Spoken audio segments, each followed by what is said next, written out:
বন্ধুরা, আমি এখন এই মুহূর্তে রাঁচিতে রয়েছি, রাঁচির ঠিক আগের স্টেশনটাতে।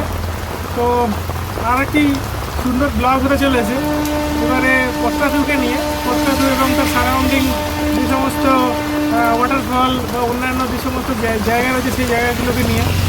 তো রাঁচির থেকে পটকাছুর ডিস্টেন্স হলো মোটামুটি 50 কিলোমিটার প্লাস আর কি, 50 থেকে 55 কিলোমিটারের মতো। তো আমি এখান থেকে একটা 3 হুইলার ভাড়া করেছি, সেই 3 হুইলারে করেই আমি যাচ্ছি পটকাছু দেখতে এবং সেখানেই আমি থাকবো এবং তার চারপাশের জায়গাগুলো দেখাবো। আমি আজকে সকালে ট্রেনে করে এসেছি এখানে, যে বোকারো স্টিল সিটি এক্সপ্রেসে করে বোকারোতে এসেছি। আর সেই ট্রেনটাতে করেই আমার রাঁচিতে এসেছি। প্যাসেঞ্জার ট্রেন হয়ে গেছিলো, ওটা নামটা চেঞ্জ হয়ে, আমি সব বলে দেবো সময় সব কিছু। তো চলুন তাহলে যাওয়া যাক, শুরু হতে চলেছে আরেকটা সুন্দর ব্লগ। তো ট্রেনের সফরটি মোটের ওপর ভালোই ছিল। এখানে এসে একটু বৃষ্টি ফেস করছি আর কি, তবে ওয়েদার খুবই ভালো রাঁচির। সেই বৃষ্টিটার জন্যই একটু সমস্যা হচ্ছে, আর কিছুই না। তো ওয়েদারটা ক্লিয়ার থাকলে আরও ভালো হয়, তাহলে ছবিগুলো ভালো আসবে আর আমি ফ্রিলি ঘুরে বেড়াতে পারবো। যাই হোক, এখন একটু খিদে পেয়েছে কিন্তু খাওয়ার মতো টাইম নেই, একদম কুইক আমাকে পৌঁছাতে হবে রিসর্টে। তারপর গিয়ে আমি কিছু খাবার অ্যারেঞ্জমেন্ট করবো এবং কিছু সাইট সিনও করবো। এই মুহূর্তে আমরা রাঁচি শহরের একেবারে প্রাণকেন্দ্রে না, একটু আউটস্কার্ট দিয়ে যাচ্ছি। দেখুন,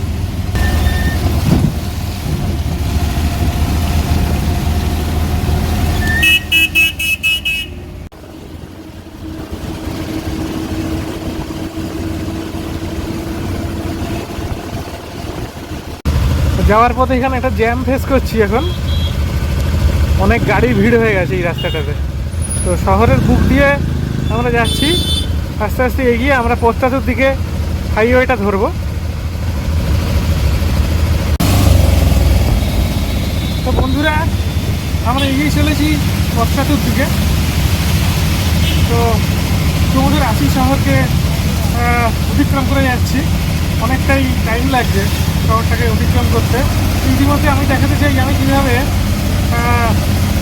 এখানে এলাম, হাওড়া থেকে কীভাবে জার্নি করে এলাম, সেই ফুটেজগুলো। তো দেখুন সেই ফুটেজগুলো, তারপরে আমি আবার ফিরে আসছি পটকাছু দেখিয়ে।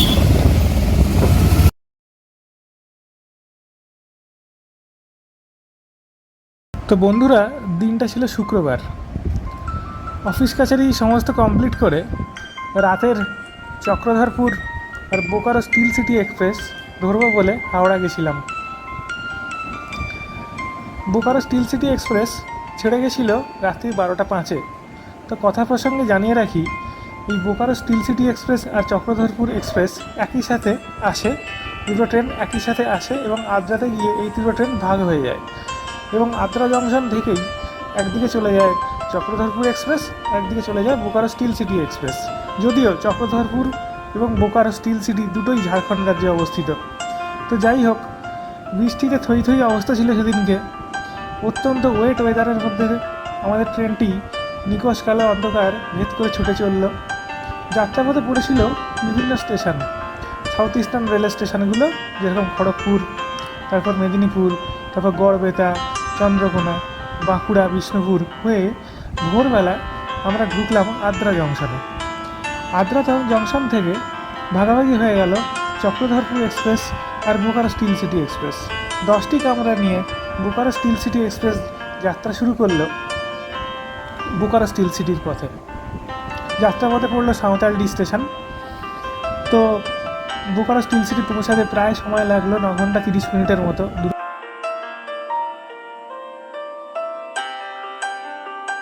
তো এই 367 কিলোমিটার পথ অতিক্রম করে বোকারো স্টিল সিটিতে আমাদের ট্রেনটি যখন ঢুকলো তখন ঘড়িতে বাজে প্রায় 9:20।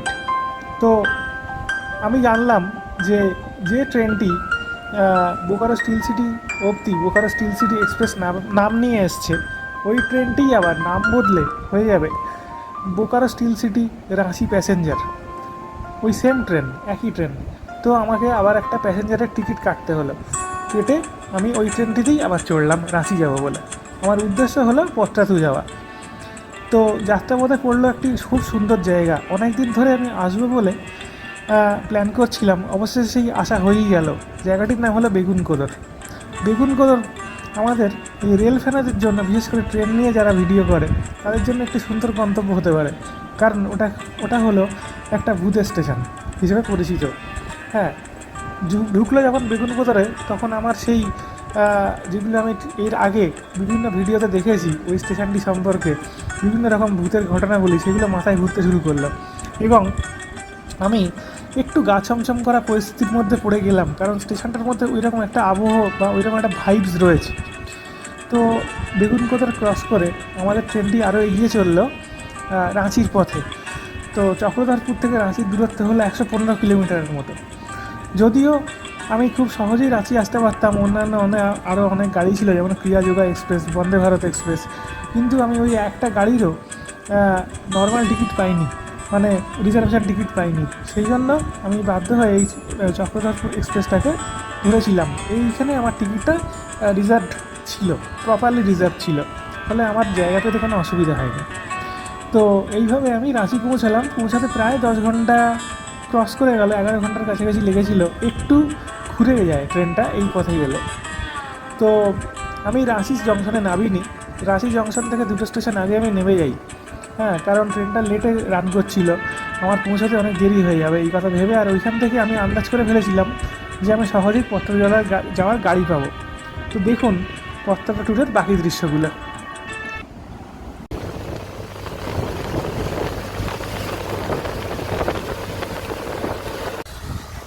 তো বন্ধুরা, এটি হলো পত্তাতু যাওয়ার জন্য ন্যাশনাল হাইওয়েটা। এই ন্যাশনাল হাইওয়ে দিয়ে আমরা যাচ্ছি। একটুখানি গাড়িটাকে দাঁড় করানো হয়েছে কিছুক্ষণ, একটু জলপানের বিরতি টাইপের আর কি নেওয়া হয়েছে, জল কিনবো বলে। বন্ধুরা দেখুন, এখানে একটা গাড়ি অ্যাক্সিডেন্ট হয়েছে সামনে। এই জায়গাটা একটু রিস্কি। ওই যে দেখুন, লোকজন ঘিরে রেখেছে জায়গাটাকে।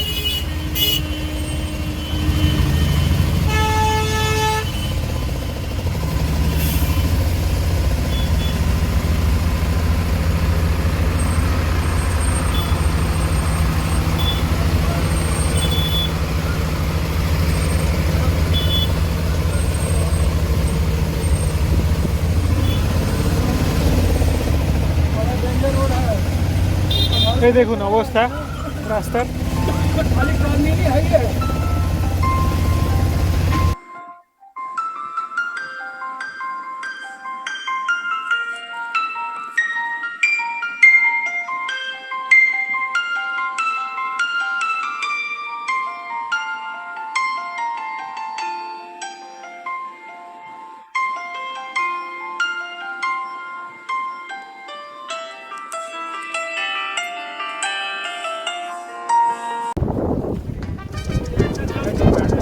পদ্মাবতী ভ্যালির খুব কাছেই চলে এসেছি। দেখুন এই জায়গাটি থেকে ভ্যালিটাকে খুব সুন্দর দেখা যায়।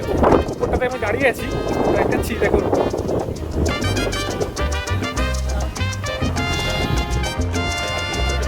নিচে হলো এই রাস্তাটা, এই যে এই দুটো রাস্তা দুদিক দিয়ে কি সুন্দর চলে গেছে দেখুন। দূরে দেখা যাচ্ছে ছোটনাগপুর মালভূমির রেঞ্জগুলো। আর এইখানে দেখুন অপার শোভা নিয়ে ওয়েলকাম করছে এই পদ্মাতু ড্যাম এবং লেকটা।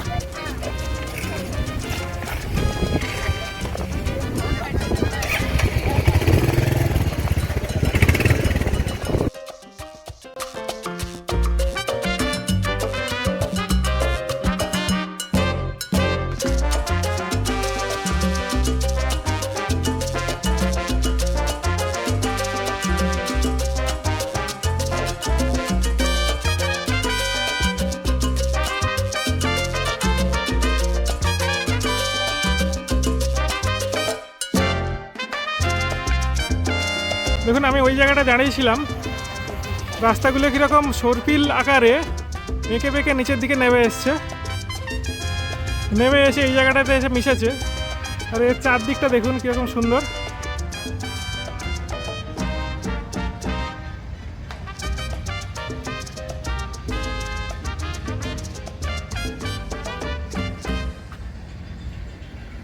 প্রায় পৌঁছেই গেছি বন্ধুরা।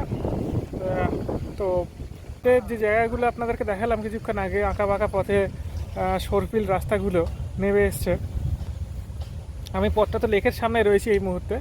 তো এখন আমি কিছু করব না এই লেকে, এখন কোনো ওরকম স্পিড বোট রাইড বা কিছু করব না, জাস্ট জায়গাটা দেখিয়ে নিচ্ছি। দেখুন, এটা হলো এই পথটাতু লেকটা। ওই যে এখানে স্পিড বোট রাইড হচ্ছে, দূরে দেখা যাচ্ছে স্পিড বোট রাইড হচ্ছে। আর এইখান থেকেই রাইডগুলো শুরু হয়, সব স্পিড বোট রাইডগুলো শুরু হয়। এখানে কার পার্কিং জোন রয়েছে। তো এই জায়গাটা থেকেই আর কি, এই জায়গাটা অন্যতম আর কি আকর্ষণীয় একটা ট্যুরিস্ট স্পট। তো এখানে প্রচুর মানুষের ভিড় দেখা যায়। একটু সামনে যাচ্ছি,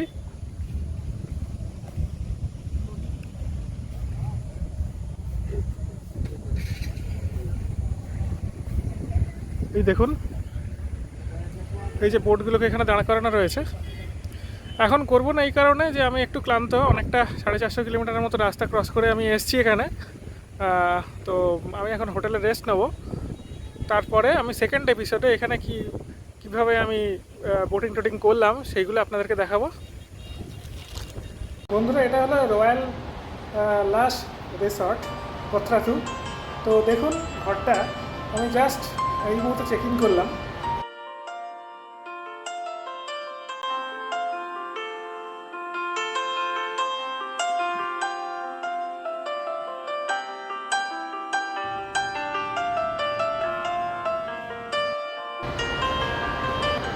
দেখুন এখানে মাঝখানে একটা খাট আছে। ঘরটা অত্যন্ত সুন্দর। এটা 3,500 টাকা ভাড়া এই ঘরটা।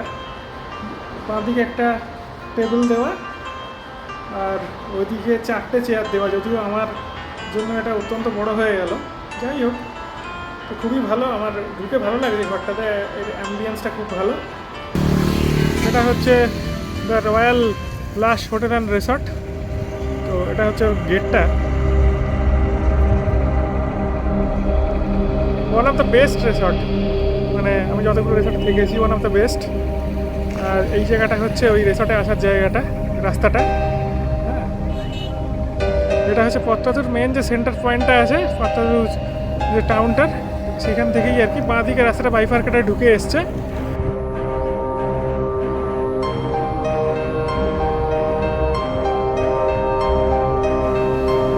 বন্ধুরা, এই হোটেলটি ছিল আমার স্টে করা one of the best hotel.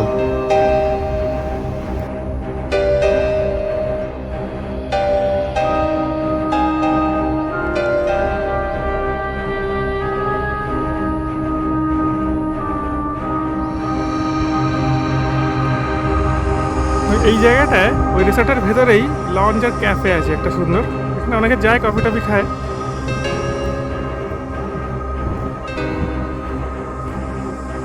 তো আজ এইটুকুই বন্ধুরা। আজকে অনেকটা লম্বা জার্নি হয়ে গেছে, একটু রেস্ট নেবো। আজকে আর কোথাও যাচ্ছি না, বাইরে বৃষ্টিও পড়ছে।